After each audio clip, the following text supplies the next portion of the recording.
Hello friends, मैं हूं नितिन और स्वागत है आपका यूट्यूब चैनल इन्फोटेक ऑफिशियल में। एसएससी, एमटीएस एंड हवलदार की पोस्ट के लिए जो वैकेंसी निकली थी उसकी लास्ट डेट निकल चुकी है। उम्मीद है आप सभी ने फॉर्म फिल कर दिया होगा। इस फॉर्म को फिल करने की जो लास्ट डेट थी वो थी 30 अप्रैल। इस डेट तक अगर आपने भी फॉर्म को फिल कर दिया है और फॉर्म फिल करते टाइम आपसे किसी तरीके की मिस्टेक हो गई है और आप उसमें करेक्शन करना चाहते हैं तो यहाँ पे एसएससी की तरफ से एप्लीकेशन को एडिट करने का प्रोसेस स्टार्ट कर दिया गया है। 5 मई से लेके 9 मई के बीच 5 दिनों के अंदर आप अपनी एप्लीकेशन में किसी भी तरह का करेक्शन करना चाहते हैं या फिर अपनी एप्लीकेशन को एडिट करना चाहते हैं तो ये आप कर सकते हैं। किस तरीके से आपको अपनी एप्लीकेशन को एडिट करना है और कौन कौन यहाँ पे अपनी एप्लीकेशन में करेक्शन कर सकता है, एडिट कर सकता है, यही मैं आपको आज की वीडियो में दिखाने वाला हूँ। साथ ही यहाँ पे आपसे कितने चार्जेस लिए जाएंगे ये भी मैं आपको बताने वाला हूँ। तो चलिए बिना देर के वीडियो को स्टार्ट करते हैं। बट वीडियो स्टार्ट करने से पहले आप सभी से एक रिक्वेस्ट है कि चैनल को सब्सक्राइब जरूर किया कीजिए और साथ ही नोटिफिकेशन बेल को जरूर ऑन कीजिए ताकि आने वाली वीडियो के नोटिफिकेशन सबसे पहले आप तक पहुंचते रहें। अगर आप नोटिफिकेशन बेल को प्रेस नहीं करेंगे तो आप तक नोटिफिकेशन नहीं पहुंच पाएंगे। चलिए शुरू करते हैं और देखते हैं कि किस तरीके से आपको एसएससी, एमटीएस एंड हवलदार की पोस्ट के लिए अपनी एप्लीकेशन को एडिट करना है। तो देखिए यहाँ पे सबसे पहले आपको अपने ब्राउजर को ओपन करना है और यहाँ पे एसएससी की वेबसाइट पे आ जाना है, ssc.nic.in। इस वाली वेबसाइट पे आप आ जाएंगे। अब यहाँ पे आपको अपना रजिस्ट्रेशन नंबर एंटर करके और आपका पासवर्ड एंटर करके कैप्चा कोड एंटर करके यहाँ पे लॉगिन कर लेना है। लॉगिन करने के बाद यहाँ पे आपको लेटेस्ट नोटिफिकेशन के ऑप्शन पे क्लिक करना है और यहाँ पे देखिए आपको पोस्ट दिखाई दे जाएगी, multitasking non technical staff and Havaldar. यहाँ पे आप नीचे की तरफ देख सकते हैं date of window for application form correction and online payment of correction charges. यहाँ पे आप 5 मई से लेकर 9 मई के बीच 5 दिन के अंदर अगर आप अपनी एप्लीकेशन को एडिट करना चाहते हैं, कोई भी करेक्शन करना चाहते हैं तो यहाँ पे आप कर सकते हैं। यहाँ पे जब आप इस वैकेंसी के नोटिफिकेशन को ओपन करेंगे तो एप्लीकेशन को एडिट करने से संबंधित सभी जानकारी यहाँ पे दी गई है। जैसा कि यहाँ पे आप देख सकते हैं window for application form correction, यानी 5 मई से 9 मई के बीच में यहाँ पे आप एडिट कर सकते हैं। यहाँ पे आप फर्स्ट पॉइंट देखेंगे, after the closing date for receipt of online application the commission will be provide a period of 5 day to enable candidate to correct modify online application.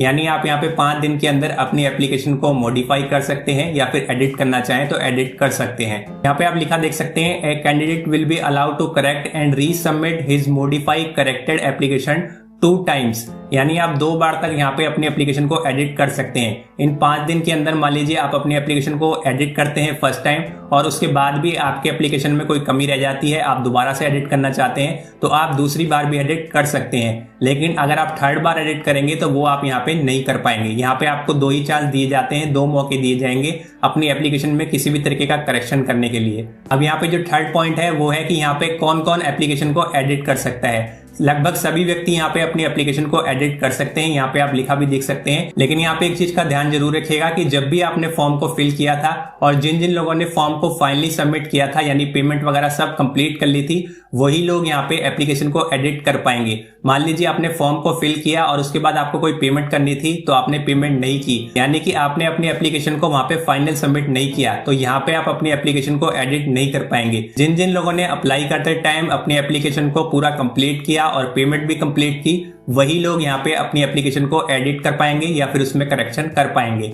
अब बात कर लेते हैं कि यहाँ पे अपनी एप्लीकेशन को एडिट करने के लिए आपसे कितने चार्जेस लिए जाएंगे, कितनी फीस ली जाएगी।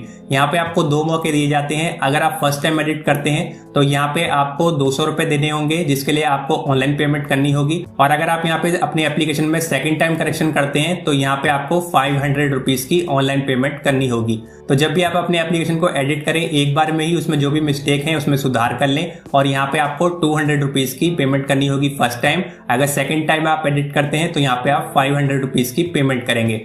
पेमेंट करने के लिए आप Bhim UPI, net banking, credit card या डेबिट कार्ड का यूज कर सकते हैं। एडिट करने के बाद जब आप यहाँ पे एक बार पेमेंट कर देंगे तो यहाँ पे आपकी पेमेंट रिफंड नहीं की जाएगी। यहाँ पे एक चीज का ध्यान जरूर रखिएगा कि जब भी आप अपने एप्लीकेशन को यहाँ पे एडिट कर रहे हैं तो यहाँ पे जो भी आपसे चार्जेस लिए जा रहे हैं वो सभी लोगों से लिए जाएंगे, चाहे वो एससी कैटेगरी से हो, एसटी कैटेगरी से हो या अन्य किसी भी कैटेगरी से हो। सभी लोगों से यहाँ पे एडिट करने के लिए चार्जेस लिए जाएंगे। तो चलिए अब बात कर लेते हैं यहाँ पे आपको अपने एप्लीकेशन को एडिट किस तरीके से करना है।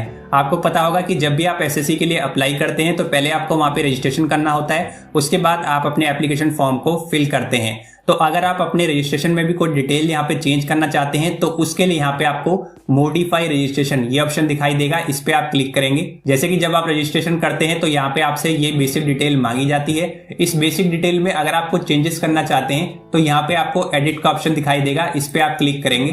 क्लिक करने के बाद यहाँ पे आपको ओके करना है। अब ओके करने के बाद यहाँ पे आप कुछ भी करेक्शन करना चाहें तो वो कर सकते हैं। ध्यान रखिएगा यहाँ पे अभी आप अपनी एप्लीकेशन को मॉडिफाई नहीं कर रहे हैं, यहाँ पे केवल रजिस्ट्रेशन डिटेल को अगर आप चेंज करना चाहें तो वो यहाँ पे आप कर सकते हैं। उसके बाद यहाँ पे आप लास्ट में स्क्रॉल करेंगे, जो भी डिटेल आप एडिट करेंगे उसके बाद यहाँ पे आपको सेव के ऑप्शन पे जरूर क्लिक करना है, अदरवाइज यहाँ पे जो भी डिटेल आपने एडिट की है वो सेव नहीं हो पाएगी। सेव के ऑप्शन पे क्लिक करने के बाद आप सिंपली यहाँ पे नेक्स्ट के ऑप्शन पे क्लिक करेंगे। नेक्स्ट के ऑप्शन पे क्लिक करने के बाद यहाँ पे आपको एडिशनल एंड कॉन्टैक्ट डिटेल का ऑप्शन देखने को मिल जाता है। इसमें भी अगर कुछ एडिट करना चाहें तो यहाँ पे आप कर सकते हैं। उसके लिए यहाँ पे आपको एडिट का बटन मिल जाता है, इस पे क्लिक करके जो भी चेंजेस आप करना चाहें कर सकते हैं। और वापस से नीचे की तरफ स्क्रॉल करेंगे और पहले आप यहाँ पे सेव के ऑप्शन पे क्लिक करेंगे, उसके बाद यहाँ पे आपको नेक्स्ट के ऑप्शन पे क्लिक करना है। ध्यान रखिएगा सीधा नेक्स्ट मत कर दीजिएगा, एडिट करने के बाद सबसे पहले सेव के ऑप्शन पे क्लिक कीजिएगा और उसके बाद नेक्स्ट के ऑप्शन पे क्लिक कीजिएगा। नेक्स्ट के ऑप्शन पे क्लिक करने के बाद यहाँ पे आपके सामने डिक्लेरेशन आ जाएगी। यहाँ पे जो बॉक्स दिया गया है इस पे आप टिक लगा देंगे। टिक लगाने के बाद यहाँ पे आपको फाइनल सबमिट का ऑप्शन मिलेगा, इस पे आप क्लिक करेंगे। जैसे ही आप क्लिक करेंगे जो आपकी रजिस्ट्रेशन की डिटेल है वो सक्सेसफुली यहाँ पे एडिट हो जाएगी। अगर आपने रजिस्ट्रेशन करते टाइम किसी भी तरीके की गलती की थी, अपनी डेट ऑफ बर्थ गलत लिख दी थी, तो वहां पे आप सभी डिटेल चेंज कर सकते हैं। अब बात कर लेते हैं कि यहाँ पे आपको अपनी एप्लीकेशन को किस तरीके से एडिट करना है या फिर मॉडिफाई करना है, जिसके लिए आपसे 200 और 500 रुपीज के चार्ज लिए जाते हैं। अपनी SSC MTS की एप्लीकेशन को मॉडिफाई या फिर एडिट करने के लिए यहाँ पे आपको रीअप्लाई का ऑप्शन मिलेगा, इस पे आप क्लिक करेंगे। जैसा कि जब आपने फर्स्ट टाइम यहाँ पे इस वैकेंसी के लिए अप्लाई किया था, बिल्कुल दोबारा से आपको यहाँ पे रीअप्लाई के ऑप्शन पे जाके उस फॉर्म की डिटेल को फिल करना है। एक एक डिटेल आपको वैसे ही फिल करनी है जैसा कि आपने फर्स्ट टाइम इस वैकेंसी के लिए अप्लाई करते टाइम फिल की थी। जब आप यहाँ पे अपना सारा फॉर्म अच्छे से कंप्लीट कर लें, अच्छे से फिल कर लें, तो वहां पे लास्ट में आपको फाइनल सबमिट करने के बाद पेमेंट करने का ऑप्शन मिलेगा। पेमेंट करने के लिए आप वहां पे येस के ऑप्शन पे लास्ट में क्लिक करेंगे और वहां पे आपको 200 रुपीज की पेमेंट करनी है। तो एक बार जब आप यहाँ पे एडिट करेंगे, अपनी एप्लीकेशन को मॉडिफाई करेंगे, तो अच्छे से लास्ट में प्रीव्यू के ऑप्शन पे जाके अपनी एप्लीकेशन को एक बार लास्ट में अच्छे से चेक कर लीजिएगा कि सभी डिटेल सही है। उसके बाद उसकी पेमेंट कीजिएगा। जब आप सक्सेसफुली अपनी पेमेंट कर लेंगे तो आप वापस से इस वाले पेज पे आएंगे और यहाँ पे डबल वेरिफिकेशन ऑफ पेमेंट के ऑप्शन पे जाके अपनी एप्लीकेशन का स्टेटस चेक करेंगे। अगर वहां पे सक्सेस लिखा हुआ आता है तो यहाँ पे इसका मतलब ये है कि आपकी एप्लीकेशन सक्सेसफुली यहाँ पे एडिट हो चुकी है। तो फ्रेंड्स, इस तरीके से आप SSC MTS एंड हवलदार की पोस्ट के लिए अपनी एप्लीकेशन में किसी भी तरीके का करेक्शन करना चाहते हैं या अपनी एप्लीकेशन को मॉडिफाई करना चाहते हैं तो 9 मई से पहले उसे मॉडिफाई जरूर कर लीजिएगा। और अगर आपको एप्लीकेशन को मॉडिफाई करने में या फिर एडिट करने में किसी भी तरीके की दिक्कत आती है तो इस वीडियो के नीचे कमेंट बॉक्स में जाके कमेंट जरूर कीजिएगा। साथ ही वीडियो को लाइक कीजिए, अपने फ्रेंड्स के साथ शेयर कीजिए और चैनल को सब्सक्राइब जरूर कीजिए। तो चलिए अब मैं आपसे मिलूंगा एक नई वीडियो में एक नए टॉपिक और एक नई जानकारी के साथ।